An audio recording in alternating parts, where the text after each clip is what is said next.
Canal Entre Capas Book. Inscreva-se, é de graça. Compartilhe com os amigos. E curta o nosso conteúdo. Fazendo isso, você muito nos ajuda.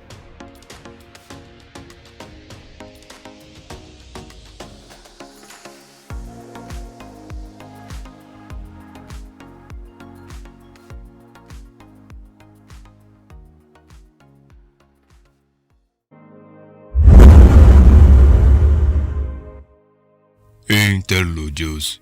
Baxil, Gerânide, Suzette. Interlúdio 7. Baxil. Baxil andava apressadamente pelo elegante corredor do palácio, levando uma volumosa bolsa de ferramentas. Um som de passos veio de trás e ele pulou, girando.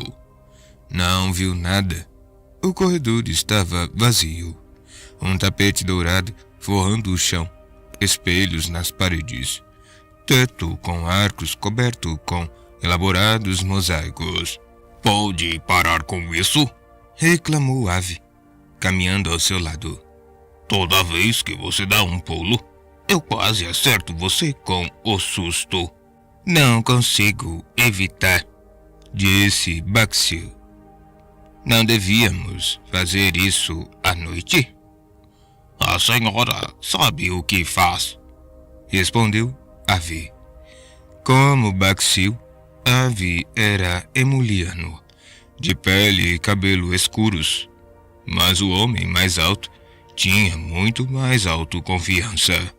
Ele andava pelos corredores como se houvesse sido convidado, a espada de lâmina grossa pendendo de uma bainha sobre seu ombro. "Pela graça do primeiro Cadaxi", pensou Baxil, "gostaria que Ave nunca precisasse desembainhar aquela arma. Obrigado." Sua mestra caminhava à frente, a única outra pessoa no corredor. Ela não era emuliana, nem mesmo parecia macabaquiana, embora tivesse pele escura e lindos cabelos pretos.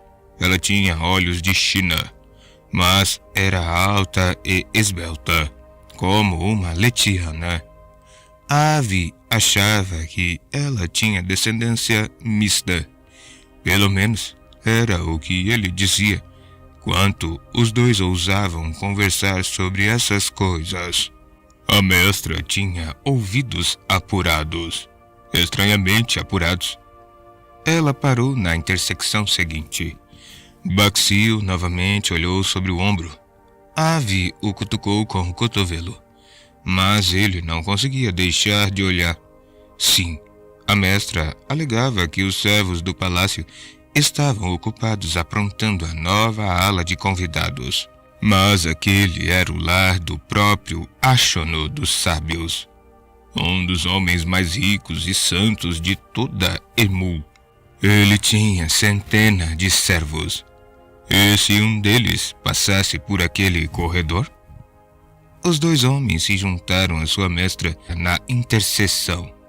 Ele se obrigou a olhar para a frente e deixar de espiar sobre o ombro. Mas então se pegou observando a mestra.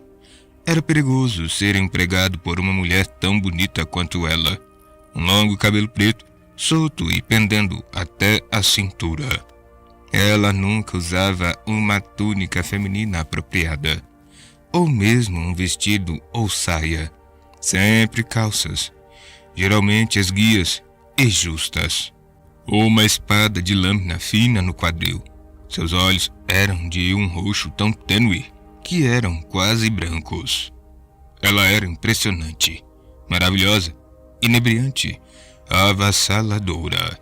Ave deu outra cotovelada nas suas costelas. Baxil pulou.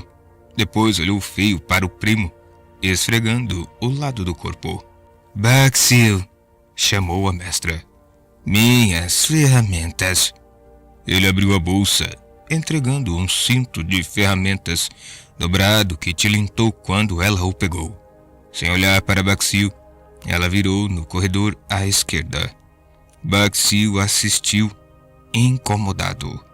Aquele era o salão sagrado, o local onde um homem rico colocava imagens dos seus cadaxis para reverenciá-los. A mestra caminhou até a primeira obra de arte. A pintura representava Epan, Senhora dos Sonhos. Era belíssima. Uma obra-prima de folha de ouro sobre uma tela preta. A mestra removeu uma faca do cinto e com um golpe cortou a pintura de cima a baixo. Baxiu se retraiu, mas nada disse. Já estava quase acostumado com a maneira casual como ela destruía arte, embora ficasse perplexo. Contudo, ela pagava os dois muito bem. Ave se recostou contra a parede, limpando os dentes com uma unha. Baxiu tentou imitar sua pose relaxada. O grande corredor era iluminado por peças de topázio engastadas em belos candelabros, mas não se moveram para pegá-las. A mestra não aprovava furtos. Estive pensando em procurar a antiga magia, comentou Baxiu, em parte para não demonstrar seu incômodo, enquanto a mestra passava a desfigurar os olhos de um fino busto. Ave bufou. Por quê? Sei lá, respondeu Baxiu. Para me distrair. Nunca fui atrás disso. Você sabe. E dizem que todo homem tem uma chance. Pedir uma dádiva à guardiã da noite. Você usou a sua? Que nada, disse Ave. Não estou a fim de viajar até o vale. Além disso, meu irmão foi. Voltou com 2 mãos dormentes. Nunca mais conseguiu sentir nada com elas. Qual foi a dádiva dele? Indagou Baxiu, enquanto a mestra envolvia um vaso em um pano e depois silenciosamente o despedaçava no chão. Não sei. Ele nunca disse. Parecia envergonhado. Provavelmente pediu alguma besteira, como um bom corte de cabelo. Ave abriu um sorrisinho. Estava pensando em me tornar mais útil, disse Baxiu. Pedir coragem, sabe? Se você quer, replicou Ave. Na minha opinião, há maneiras melhores do que a antiga magia. Você nunca sabe qual maldição vai receber. Eu posso formular meu pedido perfeitamente, disse Baxiu. Não funciona assim. Não é um jogo. Não importa o que dizem as histórias. A guardiã da noite não engana você nem distorce suas palavras. Você pede uma dádiva, ela concede o que ela acha que você merece. Então lança junto uma maldição, às vezes relacionada com o pedido, às vezes não. E você é um especialista? Perguntou Baxiu. A mestra estava rasgando outra pintura. Pensei que nunca tinha ido.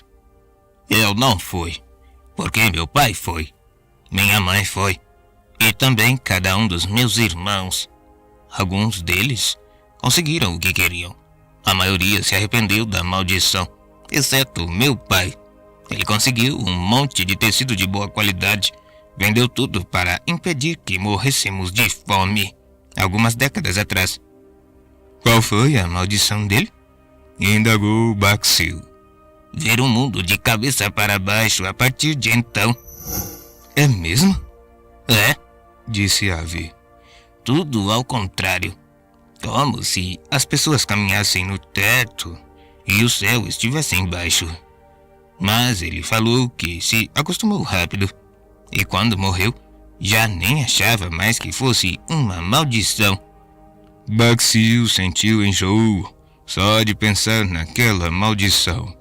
Ele olhou para a bolsa de ferramentas. Se não fosse tão covarde, será que poderia, talvez, ser capaz de convencer a mestra a vê-lo como algo mais que um capanga de aluguel? Pela graça do primeiro Cadaxi, Seria ótimo saber a coisa certa a fazer.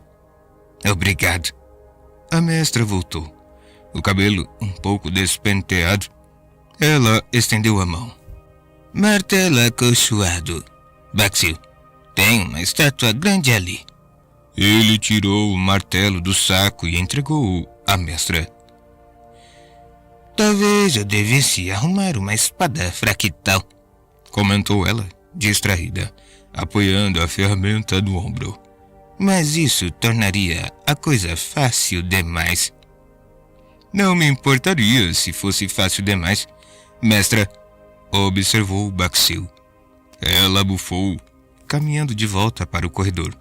Logo começou a golpear uma estátua na outra ponta, quebrando seus braços. Baxil fez uma careta. Alguém vai ouvir isso. Vai, disse Avi.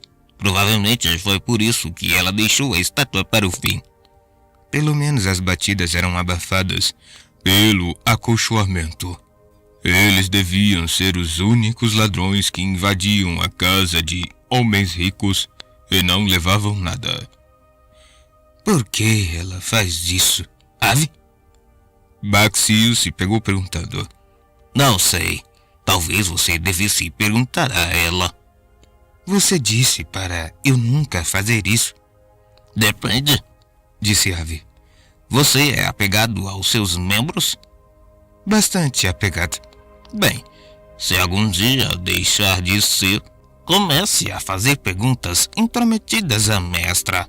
Até lá, cale a boca. Baxil não disse mais nada. A antiga magia, ele pensou. Ela poderia me mudar. Eu vou procurá-la. Contudo, conhecendo sua sorte, não seria capaz de encontrá-la. Ele suspirou, se recostando na parede, enquanto sons abafados continuavam a soar da direção da sua mestra.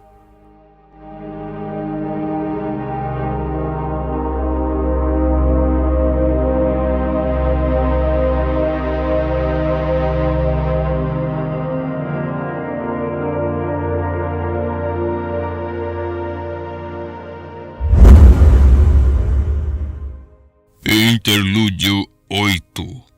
Geranide. Estou pensando em trocar de vocação, disse Ashir, sua voz vindo de trás. Geranide assentiu distraidamente enquanto trabalhava em suas equações. A pequena sala de pedra estava tomada pelo cheiro de temperos. Ashir estava tentando outro experimento. Envolvia algum tipo de pó de curry e uma fruta china rara que ele havia caramelizado. Algo assim. Ela podia ouvir a mistura chiando na sua nova placa quente fabrial. Estou cansado de cozinhar, continuou Ashir. Sua voz era suave e gentil. Ela o amava por isso, em parte porque ele gostava de falar. E se alguém ia falar enquanto ela estava tentando pensar, era melhor que tivesse uma voz suave e gentil. Eu não sou mais apaixonado pela culinária como era antes. Além disso, de que adiantará um cozinheiro no reino espiritual? Arautos precisam de comida, disse ela, distraída, riscando uma linha da sua prancheta e depois escrevendo outra linha de números abaixo. Precisam mesmo? Questionou Ashir. Nunca me convenci disso. Eu li as especulações, mas não me parece racional. O corpo precisa ser alimentado no reino físico, mas o espírito existe em um estado completamente diferente.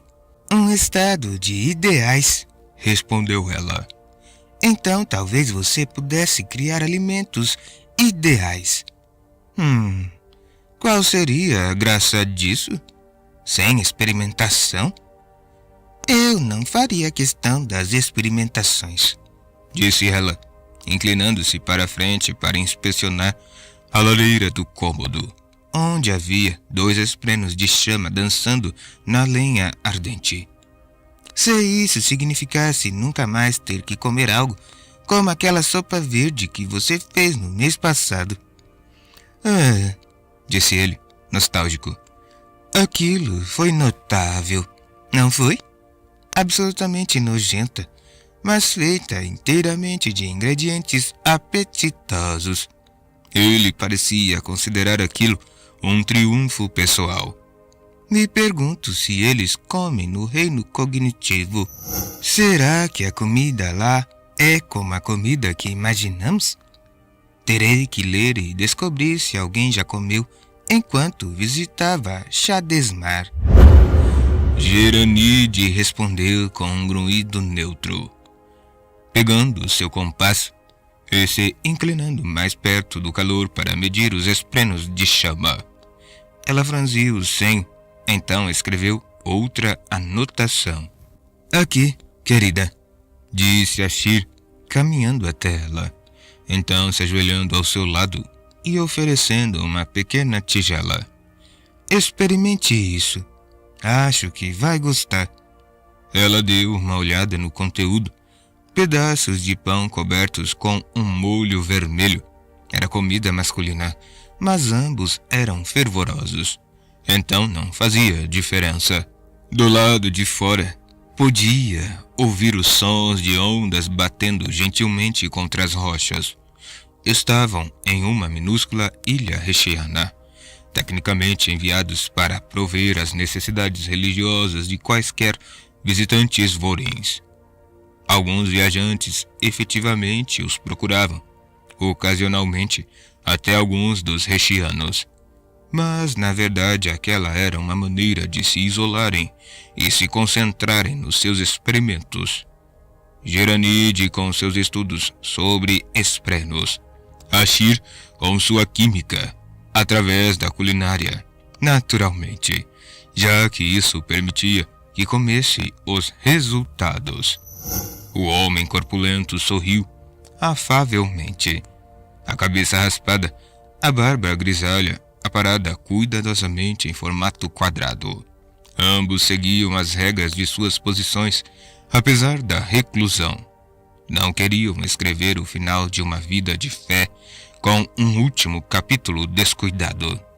Nada verde, notou ela, pegando a tigela. É um bom sinal. Disse ele, inclinando-se para inspecionar as anotações dela. Sim, é realmente fascinante a maneira como o vegetal chino caramelizou. Estou muito feliz que Gon o tenha trazido. Você vai ter que dar uma olhada nas minhas anotações. Acho que as contas estão certas, mas posso estar enganado. Ele não era tão bom em matemática quanto em teoria. Convenientemente, Geranide era extremamente o contrário. Ela pegou uma colher e experimentou a comida. Não usava a manga na sua mão segura. Outra das vantagens de ser uma fervorosa. A comida, na verdade, estava ótima. E você experimentou isso, Ashir? Não, respondeu ele, ainda conferindo os cálculos dela. Você que é a corajosa, minha cara. Ela fungou. Está horrível. Deu para perceber pela maneira como você está pegando outro pedação neste momento. Sim, mas você vai detestar. Não tem frutas. Você botou peixe? Um punhado de peixinhos secos que peguei hoje de manhã. Ainda não sei qual é a espécie deles, mas são saborosos. Ele hesitou. Então olhou para a lareira e para os esprenos. Geranide, o que é isso? Acho que fiz uma descoberta, respondeu ela em voz baixa. Mas os cálculos, disse ele, batendo com o dedo na prancheta. Você disse que eles eram erráticos, e ainda são. Sim, respondeu ela, estreitando os olhos para os esprenos de chama. Mas posso prever quando serão erráticos e quando não serão. Ele a encarou, franzindo o senho. Os esprenos mudam quando eu os meço, Ashir, antes de serem medidos. eles dançam e variam de tamanho, luminosidade e forma. Mas quando faço uma anotação, eles imediatamente congelam no seu estado atual. Então continuam daquele jeito, permanentemente, até onde sei. O que isso significa? Indagou ele. Espero que você possa me dizer. Eu tenho os números. Você tem a imaginação, meu querido. Ele coçou a barba, reclinando-se na cadeira, e pegou uma tigela e uma colher para si mesmo. Havia salpicado frutas secas sobre sua porção. Geranide às vezes pensava que ele se juntava ao fervor pela sua paixão por doces. O que acontece se você apagar os números? Perguntou ele. O espreno volta a ser variável. Comprimento, forma, luminosidade. Ele comeu uma colherada. Vá para a outra sala. O quê? Apenas vá. Leve sua prancheta. Ela suspirou, as juntas estalando, enquanto se levantava. Estava ficando tão velha assim? Pela luz das estrelas, eles passaram muito tempo naquela ilha. Ela caminhou até o outro cômodo, onde ficava o leito deles. E agora? Gritou ela. Vou medir o espreno com seus compassos, respondeu ele. Vou fazer 3 medições seguidas. Só escreva um dos números que vou ditar. Não me diga qual deles você vai anotar. Tudo bem. A janela estava aberta e ela olhou para a grande superfície vítrea da água que escurecia. O mar Rechiano não era tão raso quanto o Lago Puro, mas era bastante quente a maior parte do tempo, tomado por ilhas tropicais e, ocasionalmente, um gigantesco Gran Carapaça. 9 centímetros e 4 milímetros, disse Ashir. Ela não escreveu o número. 7 centímetros e 1 milímetro. Ela também ignorou esse número, mas preparou seu giz para escrever, do modo mais silencioso possível, os próximos números que ele falasse. 5 centímetros e 8 mili... Uau! O que foi? Ele parou de mudar de tamanho. Devo deduzir que você escreveu o terceiro número? Ela franziu o senho, caminhando de volta para a pequena sala de estar. A placa quente de Ashir estava em uma mesa baixa à sua direita. Seguindo o estilo Rechiano, não havia cadeiras, só almofadas, e toda a mobília era plana e longa, em vez de alta. Ela se aproximou da lareira. Um dos 2 esprenos de chama dançava sobre um pedaço de lenha, sua forma mudando e o comprimento variando com as próprias chamas. O outro havia tomado uma forma muito mais estável. Seu comprimento já não sofria alterações, embora sua forma variasse ligeiramente. Ele parecia de algum modo travado, quase como uma pessoinha dançando sobre o fogo. Ela apagou sua anotação. Imediatamente, o espreno começou a pulsar e mudar erraticamente como o outro. Uau! Repetiu Ashir. É como se ele soubesse, de algum modo, que foi medido, como se meramente definir sua forma ou prendesse de alguma maneira. Escreva um número. Que número? Qualquer número, disse ele, mas um que poderia ser o tamanho de um espreno de chamas. Ela obedeceu. Nada aconteceu. Você precisa realmente medir, disse ele, batendo a colher suavemente contra a tigela. Sem fingir. Me pergunto sobre a precisão do instrumento, disse ela. Se eu usasse um que fosse menos preciso, isso daria ao espreno mais flexibilidade? Ou haverá um limite? Uma precisão além da qual ele se vê preso? Ela se sentou, apreensiva. Preciso pesquisar mais este assunto. Tentar isso com a luminosidade. Então, comparar o resultado com minha equação geral de luminosidade de esprenos de chama em comparação com o fogo para o qual são atraídos. Ashir fez uma careta.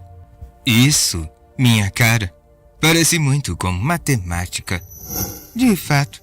Então vou fazer um lanche para você, enquanto cria novas maravilhas de cálculo e genialidade. Ele sorriu, beijando a testa dela. Você acabou de descobrir algo maravilhoso, disse Ashir em uma voz mais baixa. Eu ainda não sei o que significa, mas pode muito bem mudar o modo como compreendemos os esprenos e talvez até mesmo fabriais. Ela sorriu, voltando às suas equações, e daquela vez ela não se incomodou quando ele começou a tagarelar sobre seus ingredientes, devolvendo uma nova fórmula para alguma confecção açucarada que ele tinha certeza que ela adoraria.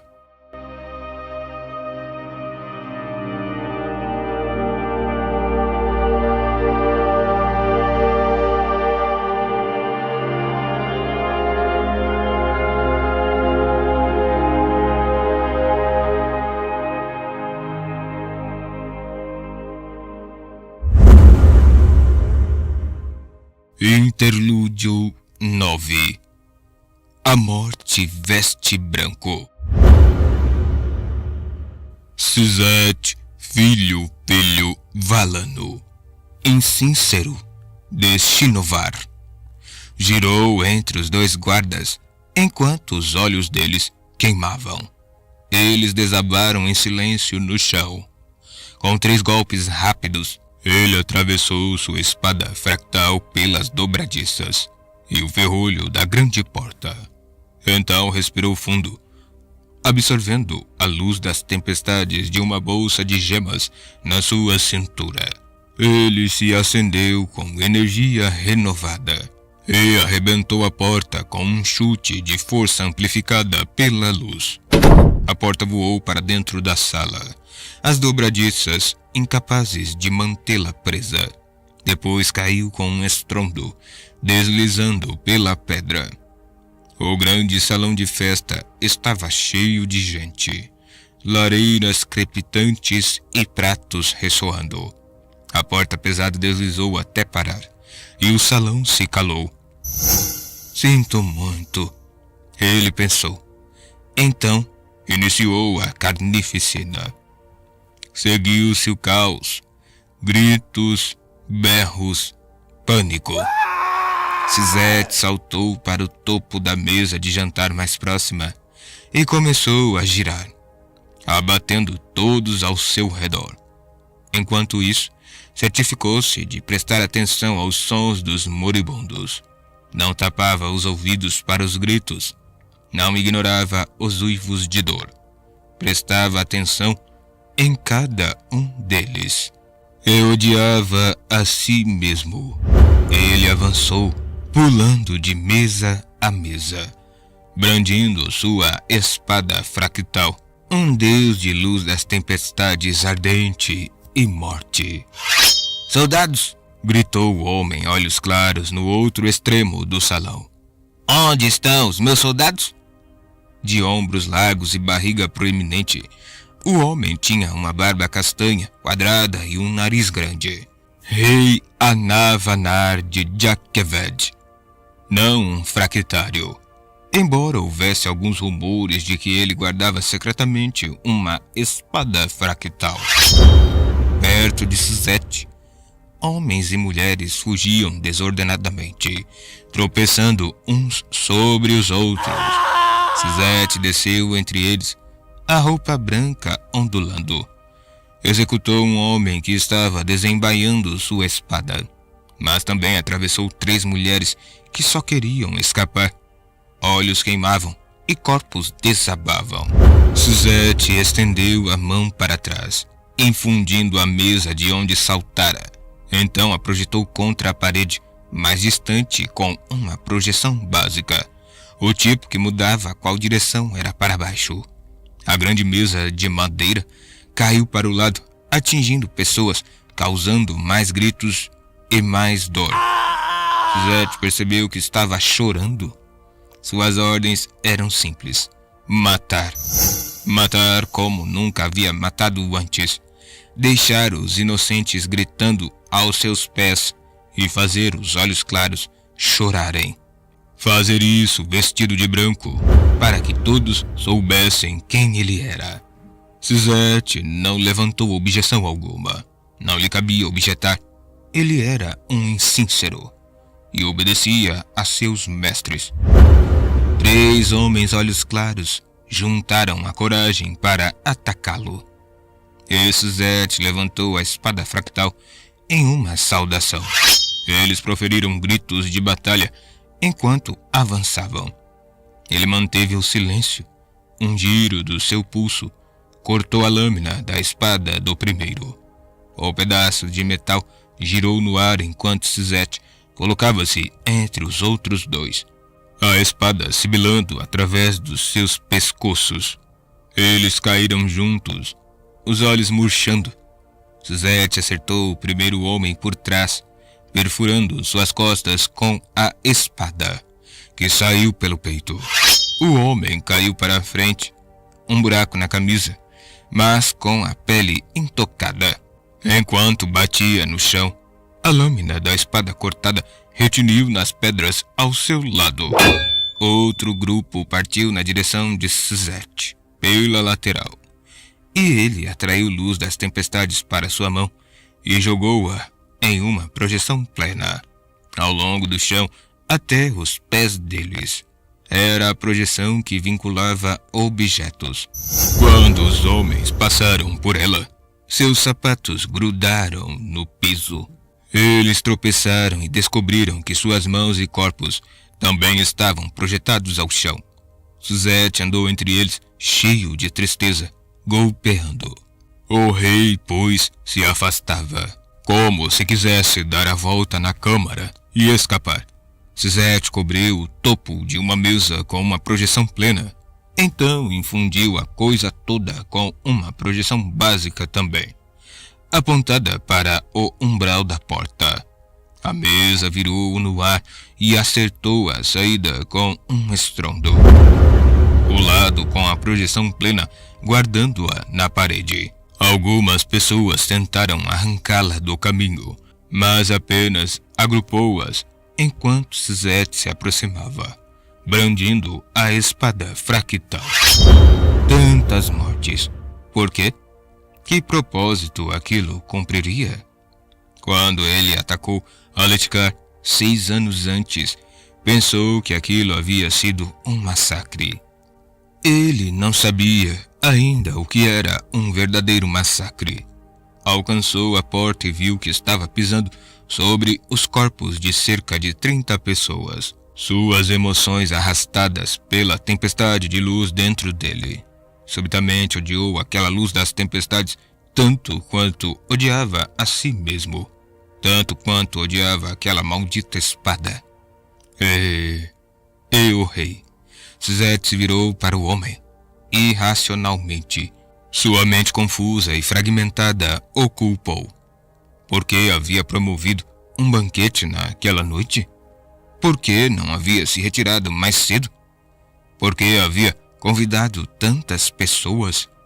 Suzette avançou contra o rei. Ele passou pelos mortos, que jaziam contorcidos no chão, acusando-o com seus olhos queimados e sem vida. O rei se encolhia atrás da sua mesa alta. Aquela mesa alta tremeu, vibrando estranhamente. Algo estava errado. Instintivamente, Suzette projetou-se para o teto. Do seu ponto de vista, a sala virou e o teto agora era o chão. 2 figuras irromperam debaixo da mesa do rei. 2 homens de armadura, portando espadas fractais. Girando no ar, Suzette evitou seus golpes. Depois se projetou de volta ao chão, pousando na mesa do rei no momento em que o próprio rei invocava uma espada fractal. Então os rumores eram verdadeiros. O rei atacou, mas Suzette saltou para trás, pousando para além dos fractários. Podia ouvir passos do lado de fora. Suzette espiou e viu homens enchendo o salão. Os recém-chegados carregavam escudos em um específico formato de diamante. Semifractais. Suzette ouvira falar dos novos fabriais, capazes de deter uma espada fractal. Você acha que eu não sabia que estava vindo? Berrou o rei. Depois de ter matado 3 dos meus grão-príncipes, estamos prontos para você, assassino. Ele levantou algo debaixo da mesa. Outro daqueles escudos semifractais. Eram feitos de metal engastado com uma gema oculta na parte de trás. Você é um tolo, disse Suzette, com luz das tempestades vazando da boca. Por quê? Indagou o rei. Acha que eu devia ter fugido? Não, replicou Suzette, fitando-o nos olhos. Porque preparou uma armadilha para mim durante um banquete. E agora posso culpá-lo pelas mortes deles.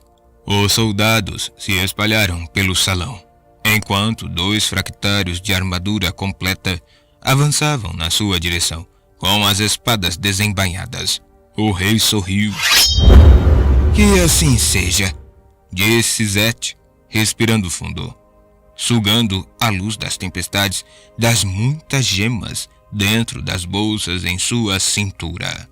A luz começou a fervilhar dentro dele, como uma grande tormenta em seu peito, queimando e gritando. Ele havia inspirado mais do que nunca, prendendo a luz das tempestades até que mal pudesse impedi-la de despedaçá-lo. Ainda havia lágrimas em seus olhos? Melhor que elas ocultassem seus crimes. Ele soltou a alça em sua cintura, livrando-se do cinto e das pesadas esferas. Então largou sua espada fractal. Seus oponentes estacaram, chocados, enquanto sua espada desaparecia como névoa. Quem largaria uma espada fractal no meio de uma batalha? Isso desafiava a razão, assim como Suzette. Você é uma obra de arte, Suzette, filho Neturo, um deus. Era hora de saber. Os soldados e fractários avançavam. Segundos antes que o alcançassem, Suzette começou a se mover, com tempestade líquida nas veias. Ele se desviou dos ataques iniciais de espada, girando no meio dos soldados. Conter toda aquela quantidade de luz das tempestades facilitava a infusão de objetos. A luz queria sair e pressionava sua pele. Naquele estado, a espada fractal seria apenas uma distração. O próprio Suzette era a verdadeira arma. Ele agarrou o braço de um dos soldados atacantes. Só precisou de um instante para infundi-lo e projetá-lo para cima. O homem gritou, caindo no ar enquanto Suzette se desviava de outro golpe de espada. Ele tocou a perna do atacante com uma agilidade inumana. Bastou um olhar e uma piscadela para projetar o homem para o teto também.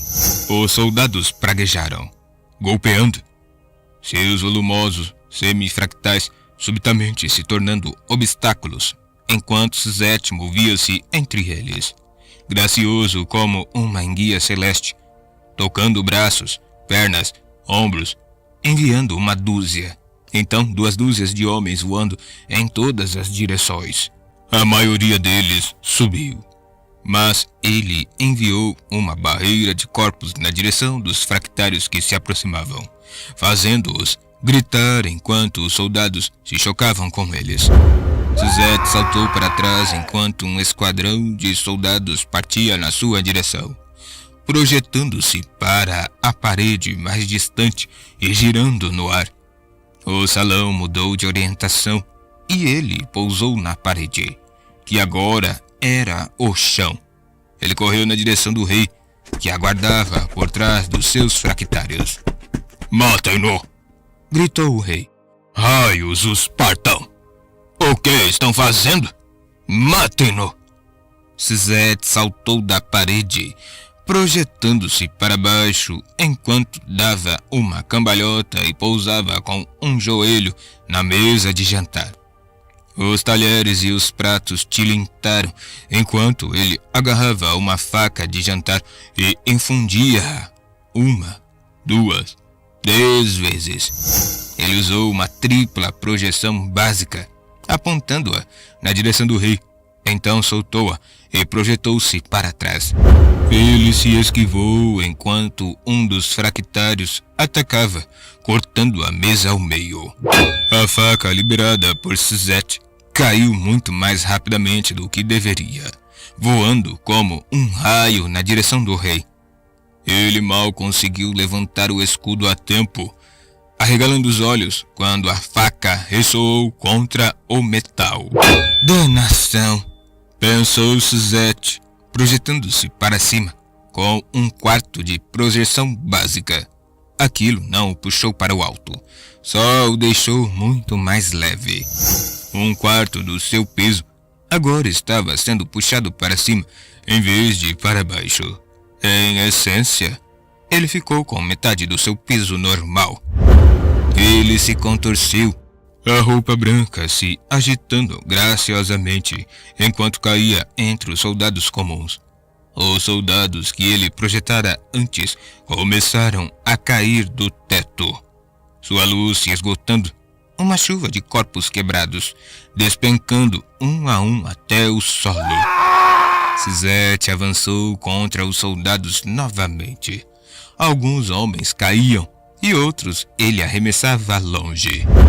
Seus valiosos escudos ressoavam nas pedras, caindo de dedos mortos ou atordoados. Os soldados tentavam alcançá-lo, mas Suzette bailava entre eles, aplicando a antiga arte marcial de Kamar, que só usava as mãos. Supostamente era uma forma de luta menos letal, com a finalidade de agarrar inimigos e usar seu peso contra eles, imobilizando-os. Também era ideal para tocar e infundir alguém. Ele era a tempestade. Ele era a destruição. Homens voavam pelos ares, caíam e morriam segundo sua vontade. Com um gesto amplo, Suzette tocou uma mesa e projetou-a para cima com meia projeção básica. Com metade da sua massa puxada para cima, metade para baixo, ela tornou-se sem peso. Suzette aplicou-lhe uma projeção plena, depois chutou-a na direção dos soldados. Eles grudaram nela, suas roupas e peles se conectando à madeira. Uma espada fractal sibilou no ar perto dele, e Suzette exalou levemente, luz das tempestades emanando dos seus lábios, enquanto se desviava. Os 2 fractários atacaram enquanto corpos caíram do teto, mas Suzette era rápido demais, ágil demais. Os fractários não trabalhavam juntos, estavam acostumados a dominar um campo de batalha ou duelar com um único inimigo. Suas armas poderosas tornaram-nos descuidados.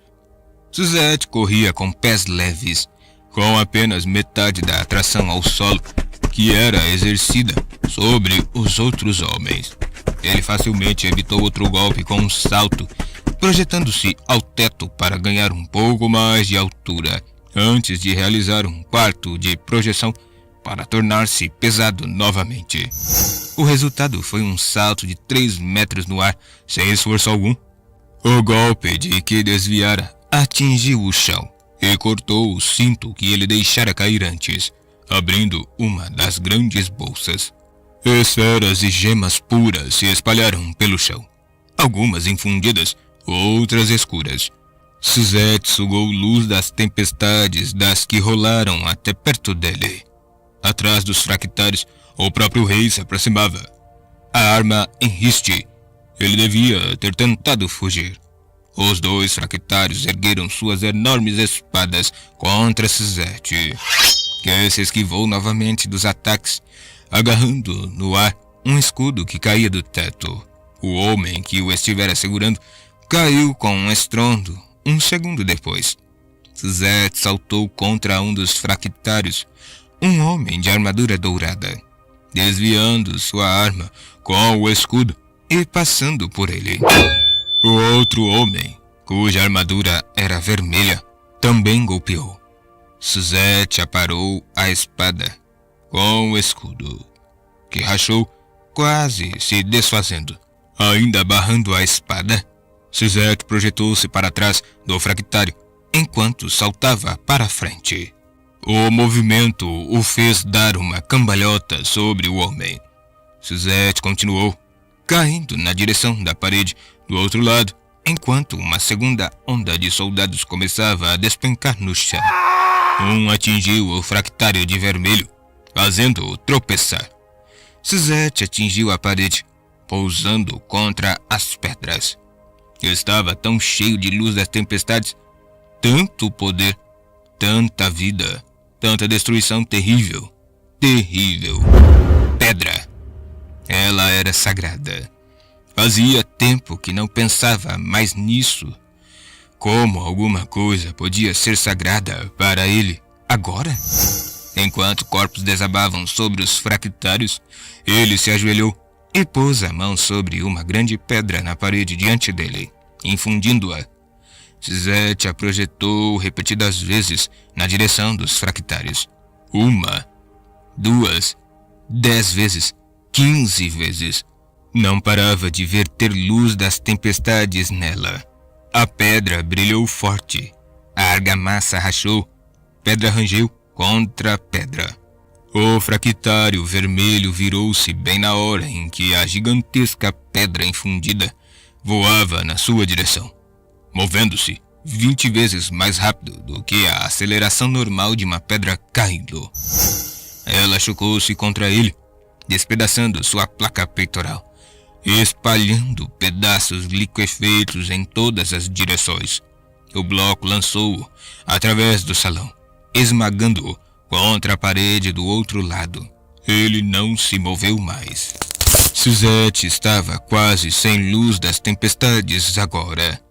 Ele usou 1/4 de projeção em si mesmo para reduzir seu peso. Então galopou pelo chão. Homens jaziam esmagados, quebrados e mortos ao seu redor. Esferas rolavam pelo piso e ele extraiu sua luz das tempestades. A luz fluiu como as almas daqueles que matara, infundindo seu corpo. Ele começou a correr.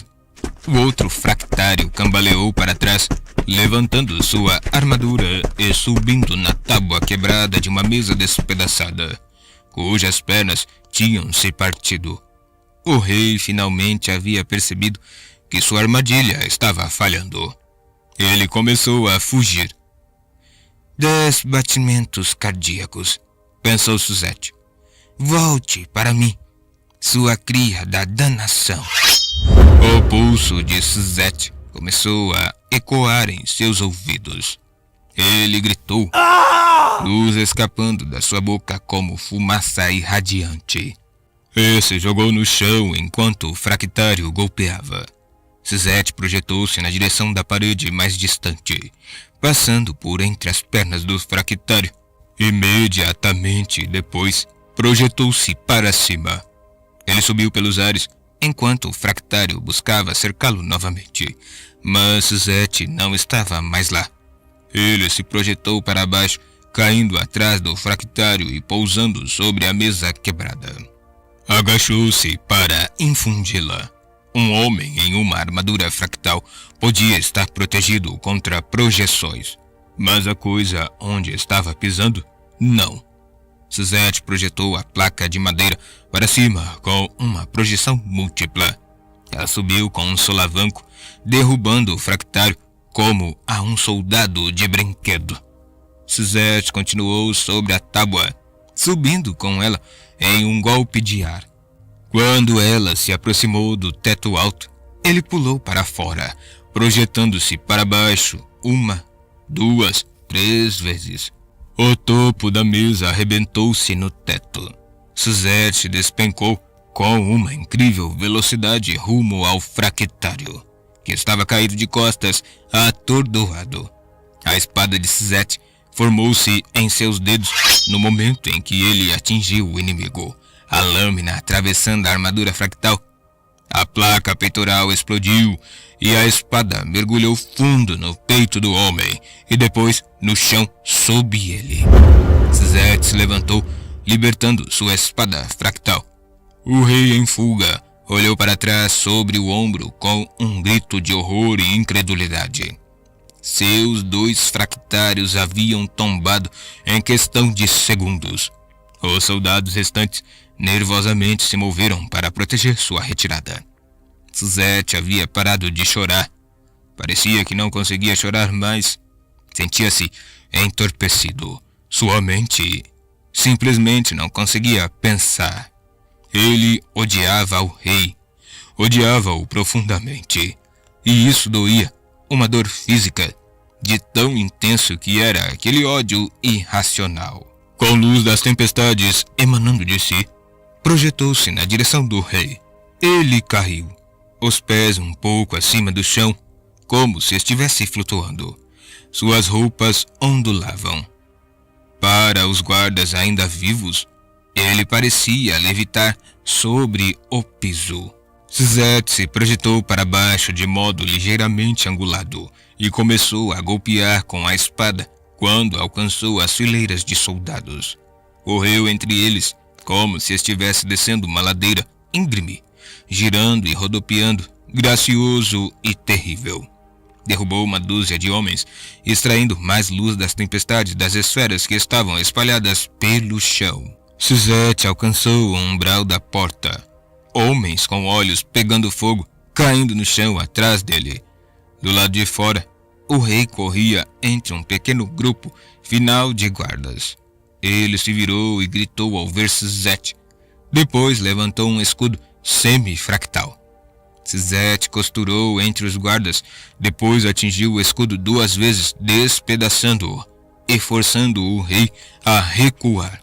O homem tropeçou, deixando cair sua espada, que desvaneceu-se no ar. Suzette saltou e se projetou para baixo, com uma dupla projeção básica. Ele caiu em cima do rei, seu peso aumentado, quebrando um braço do homem e prendendo-o ao chão. Suzette correu sua lâmina através dos soldados surpresos, e caíram enquanto suas pernas morriam debaixo deles. Finalmente, Suzette ergueu sua espada acima da cabeça, baixando o olhar até o rei. Quem é você? Sussurrou o homem, os olhos lacrimejando de dor. A morte, disse Suzette. Então cravou a espada pelo rosto do rei até o piso de pedra.